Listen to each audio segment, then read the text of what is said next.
Mungkin pas ke masjid sandalnya hilang satu, boci singgah no ajam, yang sandalnya api, dilihat ada hanya satu sandal ini dipakai, ini tidak boleh.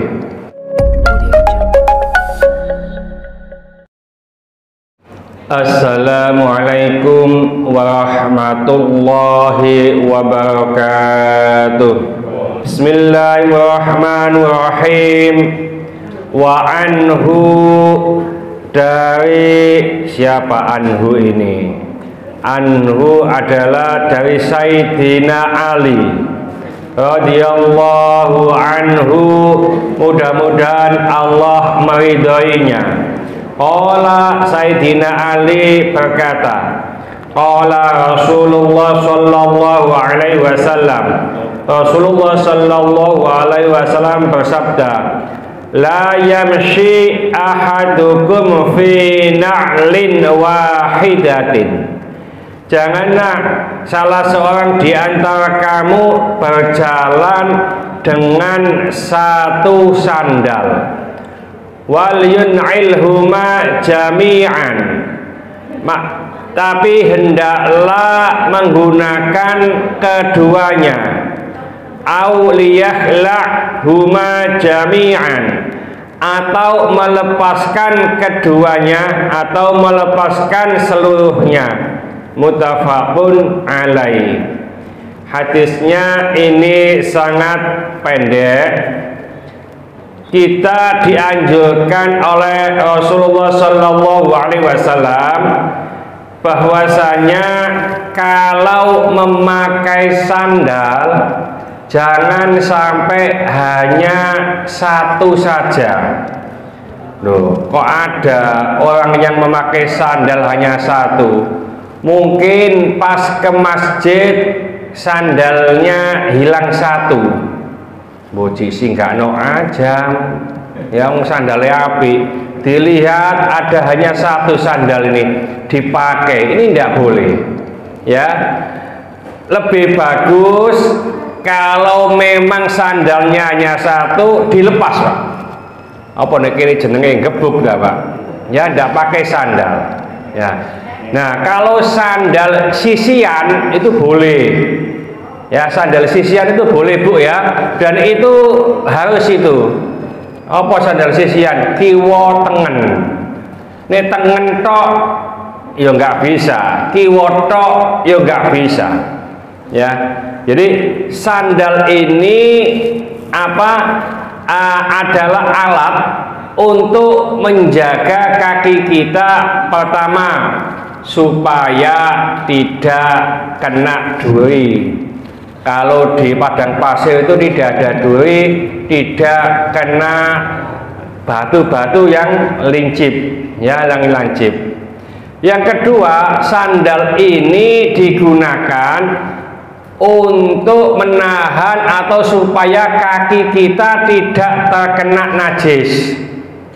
Jadi kalau ngapunten, sekian banyak orang ini insya Allah dan saya pastikan memakai sandal semuanya sebelum masuk ke masjid ini ya. Karena apa? Ditakutkan kalau nang masjid nggak pakai sandal, iya nih gak ono, iya ono kotoran, nih kotoran ini wedhus uno si ada kelinting-kelinting Pak. Tapi kotoran ini ayam sing jenenge telek lentung, wah ya. Jadi ini sandal ini berguna sekali. Nah, Ustadz, kalau sandalnya dipakai satu karena ada satu, bagaimana? Dari segi kepantasan itu tidak pas ya. Jadi contoh seperti kalau telinga ibu-ibu, yang satu dikasih mas-masan, yang satu ini dikasih besi, itu juga tidak pas. Ini umpamanya 10 gram, yang satu yang kanan, lalu yang kiri ini dikasih besi ya 10 kilo umpamanya ya, 10 kilo itu apa ya, ini juga nggak pas.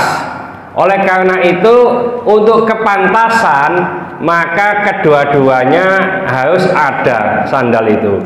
Kalau umpamanya hanya satu, lebih bagus yang satu ini dilepas, lalu kita tidak pakai sandal sama sekali, ya. Nah, umpamanya sholat seperti kalau yang dilaksanakan oleh salah seorang ustadz ya di sama ya, Kecamatan Waru kalau nggak salah ya, itu sholat di tanah, atau kalau ada pasien COVID ya, dulu itu disolatkan atau jenazahnya itu masih di ambulan ya. Kalau di tempat saya di Gresik itu, kalau yang kena COVID itu langsung dibawa ke lapangan, Pak, sholat di lapangan ya, dan jenazahnya masih di ambulan. Nah, karena sholat di lapangan tidak mungkin sandal itu dilepas kayak masjid gini ya, jadi tetap sandalnya dipakai. Nah, sholatnya pakai sandal itu bagaimana, sah atau tidak? Begini, salah satu syarat sahnya sholat adalah pakaian kita itu tidak terkena najis ya. Baju ini nggak kena najis, itu sah. Kalau bajunya terkena najis, kena telek lintung tadi, baju ini nggak sah. Nah, demikian juga, terima kasih. Ini gak mangan ini aku ini. Tidak apa-apa, nanti ini untuk aksesoris ya, pantes-pantesan lah begitu. Begini, jadi kalau kita itu sholat pakai sandal, lalu sandalnya itu kok hitam dewe nduk kono, sapa iku? Oh, pesanan dewe iku. Ya. Yang hitam itu nanti kepengin nanti itu ya. Pak Rafi kepengin itu, mau jadi kayak cilik ngono wong gede ya. Adik jarang teko bos kayak cilik ngono. Jadi kalau kita ini pakai sendal sholat, nah di bawahnya sendal itu ada kotoran, ada tai, ya. Nah, kalau sandal jepit atau sandal lili yang diselobokkan itu kalau kita pakai dan kalau kita sujud sandalnya ikut begini, maka tidak sah. Karena sandal ini dianggap malbus. Malbus itu sesuatu yang dipakai. Sesuatu yang dipakai itu apabila kita bergerak lalu ikut bergerak, itu malbus. Semacam ini, saya ke sini ikut, saya ke sini ikut, kecuali ini saya letakkan di bawah, itu bukan malbus namanya ya. Nah, bagaimana? Waduh, sudah terlanjur saya nggak ikut sholat. Caranya bagaimana? Sandalnya ini kalau sandal jepit itu dilepas, diinjak, atau sandal lili itu ya, yang selobokan itu lepas, diinjak. Nah, sandal yang diinjak ya, kita nggak ikut gerak, kita sujud kan nggak ikut gerak, Pak. Yang gerak kan hanya kakinya, sandalnya masih di sini. Itu bukan malbus, maka itu sah. Suatu contoh gampangannya begini. Bapak-bapak sholat pakai sajadah. Dulu kan semuanya pakai sajadah, seperti bapak yang sana itu pakai sajadah. Terus sajadahnya itu di bawahnya itu ada kotorannya, ada najisnya, lalu kita gelar. Nah, kalau kita bergerak kemana saja sajadah ini tidak ikut bergerak, maka itu bukan malbus. Dan meskipun di bawahnya ini ada kotoran najis, itu tetap sah. Dan sajadah itu kalau di bawahnya sini itu ada najisnya, terus kita pakai sholat, kalau kita bergerak kan sajadahnya tidak ikut bergerak, itu sah ya. Jadi kalau kita sholat pakai sendal lebih bagus ya, daripada kita ini ragu-ragu, sandalnya dicopot, Pak ya, terus diinjak jelek begitu aja.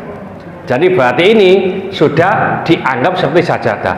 Ustadz, itu kalau sajadahnya di bawah ada ada najisnya. Nah, kalau di atas bagaimana sajadahnya? Umpamanya sajadah ini di ujungnya ini ada kotoran atau najis ujung, atau di tengah-tengah begini.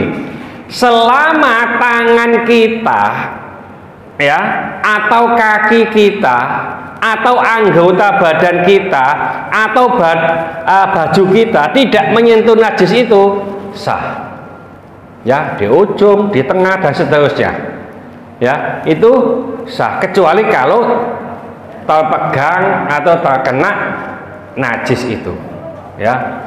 Bismillahirrahmanirrahim. Wal 'asri innal insana lafi khusr illa alladziina aamanu wa 'amilus solihati wa tawassaw bil haqqi wa tawassaw bis sabr. Subhanaka wa bihamdika asyhadu an la ilaha illa anta astaghfiruka wa atubu ilaik. Assalamualaikum warahmatullahi wabarakatuh.